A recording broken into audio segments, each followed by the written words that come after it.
Bonjour à tous de Foxtrot 5, Oscar, Zulu et Kilo, Fred, du côté de Marseille. Bien, alors aujourd'hui nous sommes le dimanche 18 août et la radio-son de cette nuit, donc la Dimoise, est tombée sur une petite commune qui s'appelle Mérargues. C'est au nord de Marseille, c'est pas très loin d'ici. Donc comme je suis rentré ce matin, je vais profiter de mon temps de libre pour aller me promener. En plus il fait super beau. Donc je vais me faire une chasse blanche, puisque les M20, contrairement aux M10, ne fonctionnent plus tellement bien. Elles s'arrêtent parfois avant de toucher le sol. Mais là je pense qu'elle a dû fonctionner jusqu'au bout, et enfin comme elles tiennent plus trop le coup, c'est à peu près je dirais à peu près 5-6 heures, ouais 5 heures, je dirais 5 heures de transmission maximum, hein, depuis son point de départ. Donc là elle ne transmet plus, hein, contrairement aux M10 qui elles tiennent encore facilement presque 24 heures. Donc je vais faire ce qu'on appelle une chasse blanche, c'est-à-dire que je vais faire une chasse à la jumelle. Voilà, je vais emporter avec moi la paire de jumelles. Alors, je vais quand même tenter d'écouter, voir s'il y a un signal en arrivant, mais à mon avis ça m'étonnerait parce qu'il est quand même 10 heures du matin. Elle a atterri déjà depuis je pense 4 heures du matin dans ces eaux-là. Donc là, la pile elle est morte, hein, il n'y a plus rien. Donc je vais tenter de me faire une chasse visuelle. Bon, la chance que j'ai, c'est qu'elle est tombée dans des champs, donc sur un secteur qui est plutôt plat. Donc il n'y a pas trop de collines comme il peut y avoir ici dans ce coin. Donc au niveau visuel, je devrais avoir un peu de chance pour pouvoir la retrouver. Voilà, donc c'est parti. Alors évidemment, j'ai pas de signal déjà parce que je suis encore un petit peu loin, mais ouais, je dois en être à une dizaine de kilomètres. Mais à mon avis, il ne faut pas que je me fasse d'illusions, ça m'étonnerait que ça fonctionne encore, hein. Je serais bien étonné. Voilà, donc le temps n'est pas trop mal. On va profiter de cette petite matinée là pour se faire une petite balade en nature avec les jumelles. Bon, et bien j'arrive sur place. Voilà, comme vous pouvez le voir au loin, c'est plutôt plat, il y a des champs. Donc j'ai quand même fait un petit calcul, hein, de point d'estimation de chute avant de partir. Naturellement, je ne suis pas parti comme ça à l'aveuglette. Je crois que c'est par ici qu'il faut que je prenne à droite. Et moi j'ai reconnu par rapport à la centrale EDF là. Et puis on va essayer de faire une recherche par rapport à mon point d'estimation, en espérant que les plantations ne soient pas trop hautes sur le champ. Voilà, visiblement ça serait normalement dans ce champ là. Donc je vais essayer de trouver un endroit pour me stationner, de sortir les jumelles, essayer de prendre un petit peu de hauteur, quoique là ça va être un peu compliqué, et puis de voir si j'arrive à trouver quelque chose dans le coin. Voilà, je peux me garer là.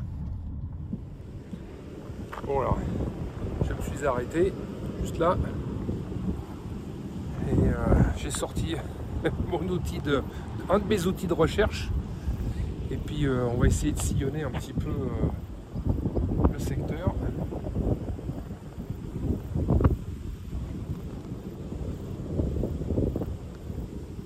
Pour l'instant on voit pas grand chose, hein.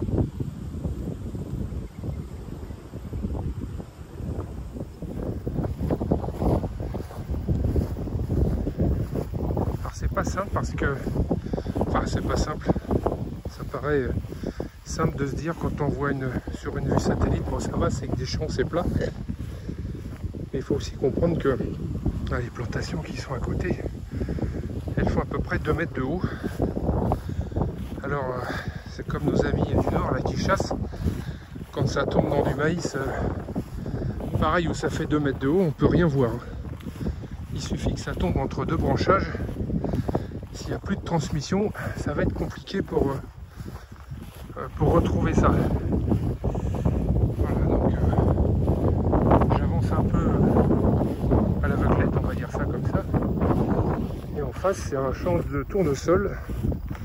C'est pareil, si c'est tombé là-dedans, ça va pas être de la tarte de retrouver ça. Bon, après, au pire des cas, il me reste un dernier recours. c'est d'utiliser le drone qui pourra me bénéficier le fait d'avoir une vue aérienne en vol bas et en sillonnant un petit peu le secteur. Je devrais pouvoir augmenter mes chances de recherche. Il y a une petite butte là. Non, on voit rien. En tout cas, il y a des pylônes un peu partout EDF. C'est pas accroché à un pylône, c'est déjà une bonne chose. Donc elle a forcément touché le sol. Moi, je vais sillonner un petit peu le champ de tournesol et puis tourner autour de celui-ci pour voir si on trouve quelque chose. Bon, visiblement rien sur le champ, plutôt dans le champ de tournesol. Mettons à côté, c'est un champ de maïs. Là, ça va compliquer un peu plus la tâche. Parce que là aussi, on a les épis là, qui atteignent facilement 2 mètres de haut. Je vais longer ce champ là. C'est peut-être tombé dans les arbres aussi, là, on sait jamais. Bon, cela dit, j'ai quand même pensé emmener la perche au cas où. Donc je vais remonter jusqu'à la route.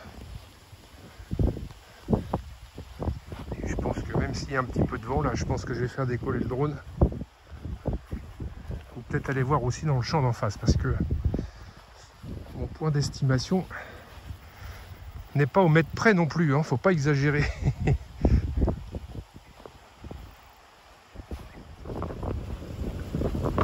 y a un petit peu de vent. Alors, je pense l'avoir retrouvé. Mes calculs personnels me donnaient ça dans le champ comment ça s'appelle, dans le champ ici. Et de tournesol, voilà, je cherchais le mot. À peu près à une quinzaine de mètres par ici. Et je me suis dit, bah, je vais quand même sillonner un peu le secteur. Puis en marchant, je finirais peut-être bien par trouver le fil ou quelque chose. Et quand je me suis mis sur le chemin de terre qui longe le champ, je ne sais pas si vous le voyez au milieu de l'écran, voilà, il y a un petit truc blanc. Et ça m'a interpellé. Alors je me suis dit, où c'est la sonde, ou c'est un bout de papier. Enfin, c'est pas facile hein, de chasser les M20 parce que les parachutes sont blancs. Alors, il y a beaucoup de déchets plastiques de sacs qui sont blancs, alors c'est pas toujours facile de les trouver. Et donc là, on l'a en direct. Je m'en rapproche et effectivement, c'est la radiosonde. Voilà, j'ai vraiment un coup de chance de l'avoir retrouvé au milieu de ce chemin. Parce que là, dans le champ, ça n'aurait pas été simple. Donc voilà, la M20 nimoise de cette nuit. Alors évidemment, elle est éteinte. Une radiosonde retrouvée. Alors on va suivre le fil. Je vais suivre le fil, voir un peu où en est le parachute. Voilà. Ouais, pourtant, hein, j'ai sillonné un peu avec le drone.